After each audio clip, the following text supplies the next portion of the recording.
Wesh l'ancien, c'est Juan Piche. Aujourd'hui on se retrouve pour une nouvelle vidéo. J'aimerais qu'on aborde ensemble tous les différents thèmes traités dans One Piece. Comme vous le savez, il y en a énormément et donc cette série de vidéos risque d'être longue. Mais tant qu'il y a du One Piece à traiter, et ben moi je suis content. Bref, aujourd'hui j'ai choisi comme premier thème la géopolitique dans One Piece parce que c'est l'une des bases de ce manga et j'aimerais qu'on en parle dès le début avant de s'attaquer aux autres thèmes. Il y a potentiellement un risque de spoil pour ceux qui n'ont pas lu l'arc de la rêverie ainsi que les entr'actes de Wano. Donc allez lire si c'est pas déjà fait. Tout d'abord, j'aimerais vous montrer cette carte. Vous la connaissez tous évidemment, c'est un planisphère du monde de One Piece. Nous avons les 4 mers, North Blue, South Blue, East Blue ainsi que West Blue. Elles sont séparées par d'autres mers telles que Grand Line, le Nouveau Monde qui est la continuité de Grand Line, ainsi que Calm Belt qui servent de protection pour Grand Line. Aucun vent n'y souffle et les monstres marins ils sont très dangereux. Au milieu de tout ça, on a un grand continent qui traverse le monde se nommant Red Line. Alors je précise au cas où, mais dans les mers citées, il y a évidemment des dizaines et des dizaines de milliers d'îles, ok?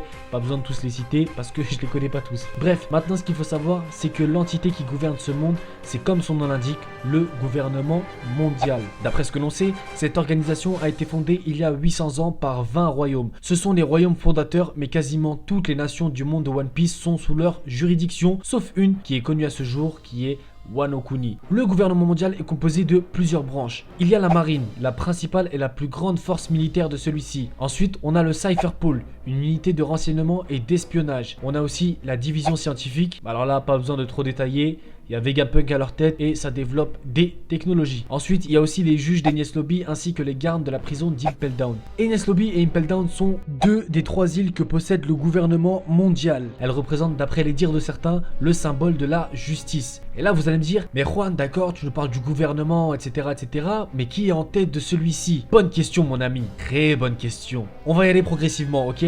Tout en bas, il y a le chef des armées militaires. On n'en sait pas beaucoup sur lui, alors je préfère ne pas trop m'y attarder. Au-dessus de lui, nous avons les dragons célestes, qui sont d'après certains les descendants des créateurs de ce monde. Il faut savoir que les dragons célestes sont très craints par la population. Leur ego surdimensionné leur retire toute compassion pour les êtres humains entre guillemets normaux, et donc sont prêts à commettre les pires crimes simplement pour leur plaisir personnel. Oh les bâtards. Plus haut encore, on a le Gorosei. Ces 5 personnes nous étaient présentées jusqu'à la rêverie comme les 5 maîtres de ce monde. C'était eux qui avaient l'air de prendre toutes les décisions et aux yeux des habitants du monde de One Piece, ce sont eux la plus grande figure d'autorité. Mais bien évidemment, Oda n'aime pas faire simple et c'est au bout de 900 chapitres qu'il décide de nous introduire Yin, un mystérieux personnage qui semble au-dessus de tout, qui prend les décisions. Le Gorosei même se prosterne devant lui. Autant dire qu'il est le personnage ayant le plus de pouvoir dans le monde de One Piece. Alors après tout ça, on pourrait se dire que c'est terminé. On nous présente un gouvernement complet, avec plusieurs branches et une hiérarchie bien définie et même quelqu'un à sa tête. Mais One Piece n'aime pas la facilité, donc on passe directement à la suite. Nous sommes dans un monde de pirates et un monde de pirates très puissant. Alors il va falloir trouver des arrangements avec si on veut pas que le monde soit détruit. Non, là par contre ta blague elle marche pas. Ça c'est détruite, pas détruit. Oui, bon, ok, c'est bon, t'as gagné. Et c'est pourquoi le gouvernement mondial ainsi que certains pirates ont instauré l'équilibre des forces. 3 grands pouvoirs, 3 entités nécessaires à l'équilibre de ce monde. Tout d'abord, il y a la marine que je vous ai introduit précédemment, composée d'un amiral en chef, de 3 amiraux et de plusieurs vice-amiraux, ainsi que d'autres grades inférieurs et des dizaines de milliers d'hommes. Le deuxième grand pouvoir jusqu'à maintenant était les Shichibukai. Et vous savez pourquoi je dis était. Un groupe de 7 pirates en accord avec le gouvernement mondial pour leur prêter main forte quand il le faut en échange d'une totale liberté. Pour être plus explicite, les Shichibukai pouvaient commettre des crimes sans que le gouvernement ait son mot à dire au vu de leur accord. Voilà que c'est pas cool, voilà que c'est pas cool, frère. Voilà que c'est pas cool, frère. Voilà que c'est pas cool. Et le troisième et le dernier grand pouvoir n'est autre que les 4 Yonko, les 4 pirates les plus puissants du monde, possédant des îles sous leur bannière, ce qui participe à la paix dans le monde, car ils sont tellement craints que personne n'ose s'attaquer à une île sous la bannière d'un de ces 4-là. L'équilibre est tellement important que si un amiral, un Shichibukai ou un Yonko est déchu ou meurt, il doit être directement remplacé par une personne pouvant être tout autant influente ou puissante si ce n'est plus. Ça c'est la base, mais je dois vous avouer quelque chose, une des informations est obsolète. En effet, le système des Shichibukai n'existe plus à l'heure actuelle. Laissez-moi vous expliquer pourquoi.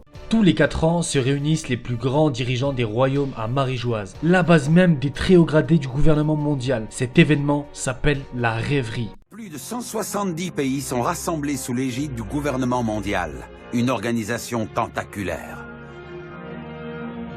Au sein de cette coalition, une délégation de 50 représentants couronnés se réunit tous les 4 ans en Terre Sainte pour les rêveries. Lors de la dernière rêverie, il s'est passé un élément majeur qui va changer ce que je vous ai dit précédemment. En effet, après la demande de Riku et Cobra, deux rois qui ont fait les frais de la cruauté de certains Shichibukai, ce système a été aboli par le gouvernement mondial. Mais comme je vous l'ai dit, il faut un équilibre dans ce monde. Et par chance, Vegapunk, le chef de la division scientifique, avait fini de créer une arme très puissante capable de remplacer les Shichibukai, le SSG. On ne connaît rien du tout sur cette arme, mais on ne devrait pas tarder à en savoir plus. Mais cela veut dire que maintenant, les trois grands pouvoirs sont la marine, les 4 Yonko ainsi que le SSG appartenant au gouvernement mondial. Et ça change la donne car maintenant les pirates ont sur le papier moins d'impact. En parlant d'impact, il y a un pouvoir caché, l'armée révolutionnaire. C'est une organisation très puissante qui agit dans l'ombre afin de faire chuter le gouvernement mondial. La personne à sa tête n'est autre que Monkey D. Dragon, l'homme le plus recherché de la Terre. L'armée révolutionnaire, qui est restée cachée très longtemps, se manifeste de plus en plus pour libérer des peuples ainsi qu'attaquer le gouvernement directement à sa base même, comme on a pu le voir à la rêverie. Vraiment là, on a du beau monde. Tout le monde doit surveiller tout le monde, comme lorsque Shanks et Barbe Noire se sont rencontrés. La marine s'est tenue prête à intervenir dans le cas où une alliance venait à naître. Je vais le niquer. Lâche-moi, Michel, lâche-moi. Et plus récemment, lorsque Big Mom et Kaido ont discuté par Denden Mushi, la communication était entièrement traquée par la marine. Et c'est l'heure de vous offrir 1500 € maintenant, c'est parti. Attention, quelle est votre radio préférée?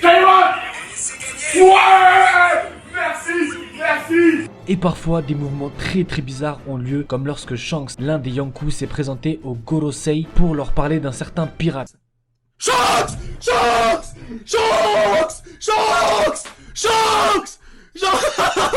Qu'est-ce qu'il fout là? Shanks à la rêverie avec le Gorosei? Non. Attends. Ou lorsque Yim avait l'air d'en avoir après la vie de Vivi, la princesse du royaume d'Alabasta, ou Shirahoshi, la princesse de l'île des hommes poissons. Évidemment, on ne sait pas tout. Je dirais même qu'on sait quasiment rien des intentions de chacun. Tout le monde cherche à surveiller tout le monde. Quand certains veulent être au-dessus des autres, d'autres souhaitent rétablir la paix. Alors laissez-moi vous poser une question. Au final, qui sera sur le trône? 歴史の底でくすぶり続ける D の一族はいつどこに姿を現す。誰が誰に加担する。誰が誰を裏切る。マリージュあの天竜人と共に伝えてやれよ。お前たちは引きずり下ろされる。ゴールド・ロジャーが世界で初めてグランドラインを制して25年。宿敵白ひげは王座につかず、その椅子の前に君臨した。今はどうだ。膨れ上がった海賊たちの数に対してガラ空きの椅子が一つ。わかるよな。始まるんだよ、海賊の歴史上最大の覇権争いが。